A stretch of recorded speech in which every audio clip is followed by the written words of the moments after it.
Hello, my name is Tasia, and I'm your host for this episode of the College and Career Readiness Podcast. Today we are joined by our special guest, Amy Pound. Before we start our interview, remember to take control of your future. Join the California Army National Guard and serve your community during local and state emergencies. You'll learn marketable skills, earn a paycheck, and get money for school. Contact Sergeant A. Kino today at 916-233-7615. Hi, Amy. Thank you for your time. How are you? I'm good. How are you? I'm doing good, thank you.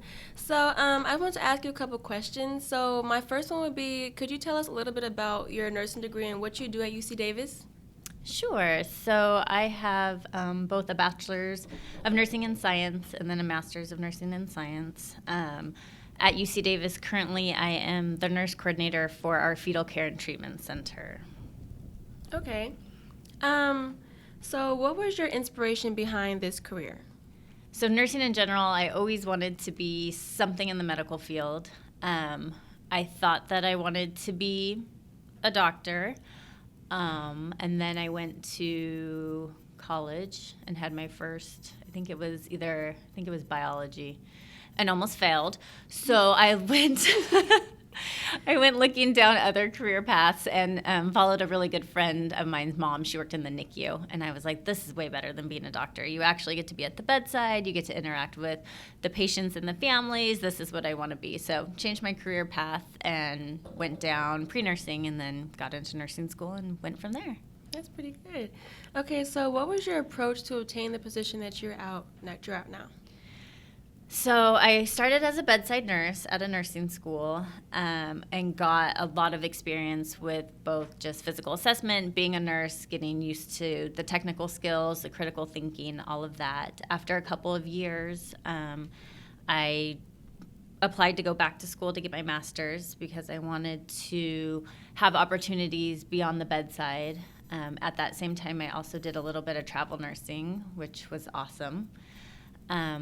Got my master's, came back to the PICU where I was doing bedside and became their clinical nurse specialist. So I did a lot of education for the unit. And then when this position opened up, we just started this fetal care and treatment center at UC Davis. The opportunity came up to be the nurse coordinator and to help build that program. And so I thought that it would be something interesting. So I applied for it and got that position. And now I'm learning a whole another set of skills, not just nursing skills, but marketing, growing a business, kind of financial stuff too. That's great. So what obstacles have you faced throughout your journey? A lot of it, I guess, obstacle-wise would be getting out of your comfort zone. When I was in nursing school, I did one of my internships kind of on the oncology floor, and I was very comfortable there. I liked the patient population, the people that I worked with, but I knew I always wanted to work with kids. So it's kind of knowing that there's lots of different avenues that you can go into, but kind of going into something that you're not comfortable with. Same thing with this position. I'd been in the PICU for over 10 years, and that's what I was comfortable with. And moving over to the fetal care and treatment center are pregnant moms, which was not what I thought I would be doing at all, especially in nursing school. I was not the person that you wanted in your delivery room when I was a student nurse. But now kind of jumping into something new. So I think being uncomfortable, but being able to grow and go on to something else has been some obstacles. As for school-wise, it's just a long haul. So knowing that you have a lot of prerequisites. Nursing school, especially in California, sometimes takes a long time to getting into, and a lot of people get discouraged and kind of go on to another path.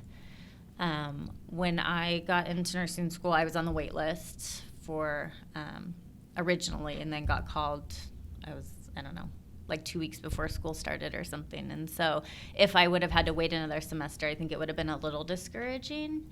But I knew that I wanted to be a nurse, and so I feel like that might be some of the obstacles that people would face.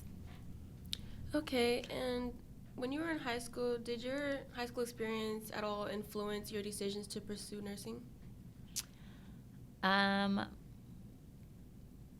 don't know if necessarily high school. My friend's mom was a nurse, and I really thought what she did was cool. They used to do follow your mom to school day, or follow your parent to whatever they do. So she went with my mom because she wanted to be a teacher, and I went with her, and I was like totally in love with it. So that helped.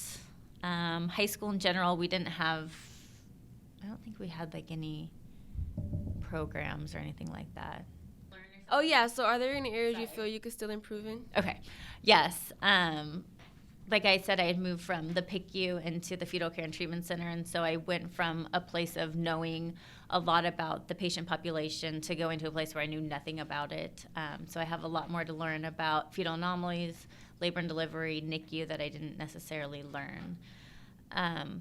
With nursing, I think anytime that you change kind of a path, you can glean on the skills that you've had from before. So even if you start off as like a CNA and then you're in school and you get your RN or an LVN to RN type of path, you can use the skills that you've learned. If you start on a med surg floor and want to move to an ICU, you can always use those nursing skills. And I think even if you move from there to a management position, having bedside skills not only, I think, teaches you how to work with a team, which you're going to use those skills, but also reminds you of what it's like to be at the bedside.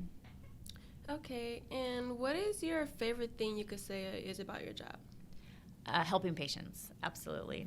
I would say nowadays a lot of people may or may not go into nursing because they hear it's a good career money-wise, but in the end, if you're not there and you don't have the caring behaviors and you're not there to help people, you're not going to be successful.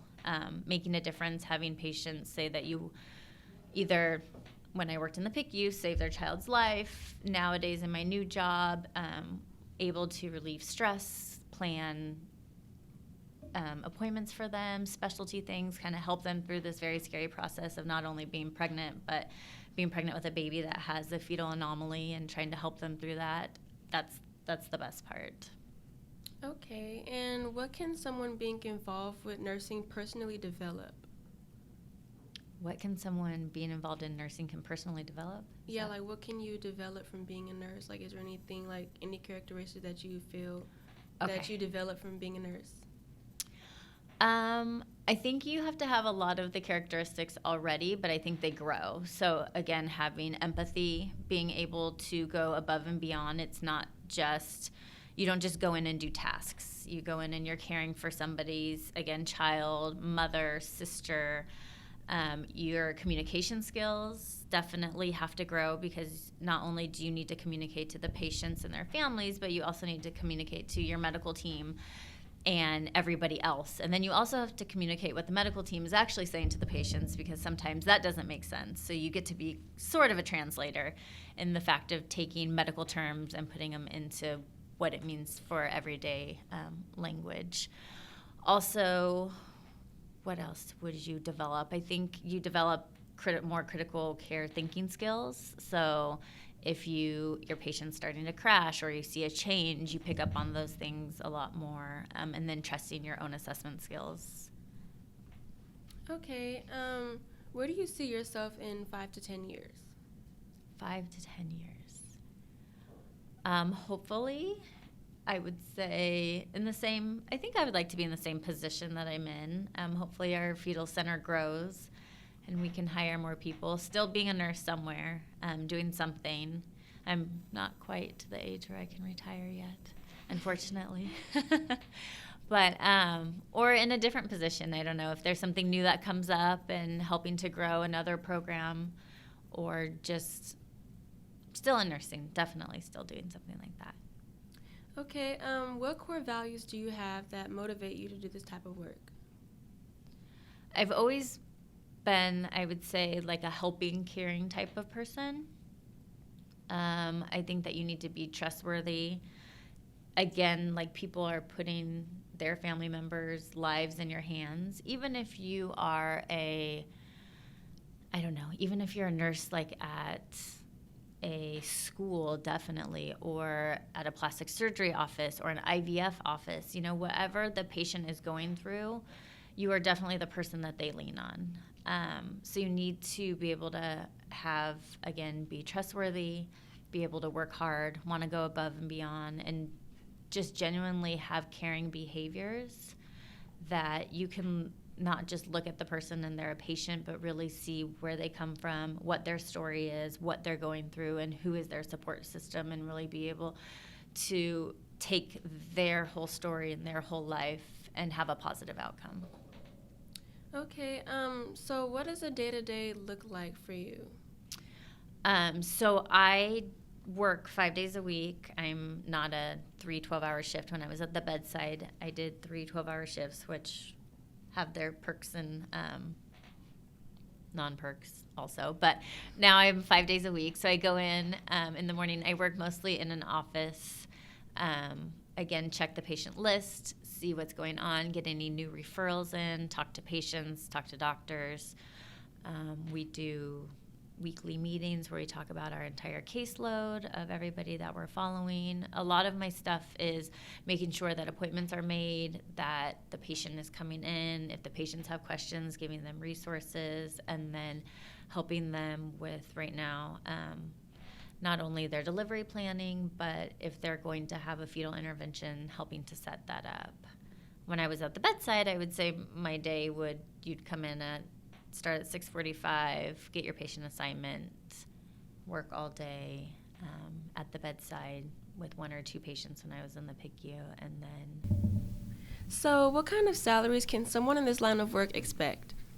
So the good thing is that if you work in Sacramento for a nurse, you actually have one of the highest salaries in the entire country.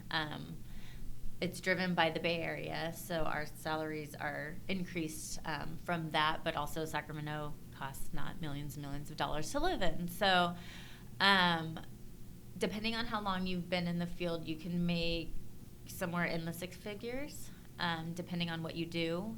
Working hourly, if you work a lot of overtime, you definitely can make a lot more.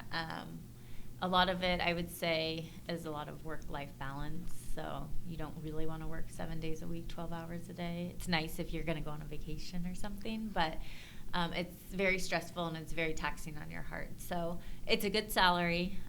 Again, it varies a lot depending on if you're a new nurse starting off at the bedside or if you've been in it for a while and have advanced degrees and kind of move up in management or this and that. Okay, and last question, are there any educational or employment opportunities that are given from where you work? So there are, and for like high school students, they have a volunteer program. So through UC Davis, you can obviously volunteer. I think you guys have to do hours for stuff, but you can go into different areas. So they have volunteers in the ED, if that's a interested area. They have volunteers with Child Life. And so you get to come up into the pediatric units and hang out with both the patients that are there and also the siblings. They have volunteers kind of all over the hospital that's an opportunity. And then when you're in nursing school, and what I did was after a certain semester, they have an extern or an internship program where you obviously get paid a little bit, but you can go in and you follow a nurse and you get to start using those skills that you've learned in school, and then again try out different units and see if that's where you want to do. I think they're about a year now. And then a lot of some people that I know, while they're in nursing school, they've worked as like the unit support staff, and so they've been like the front desk person or the person stocking things or kind of a tech position. So again, it's getting you in the hospital, it's getting you around different areas, around the equipment, and seeing if really this is what you want to do, and if it is what you want to do, what area you want to go into. Okay, thank you so much for your time, Amy. Yes, thank you.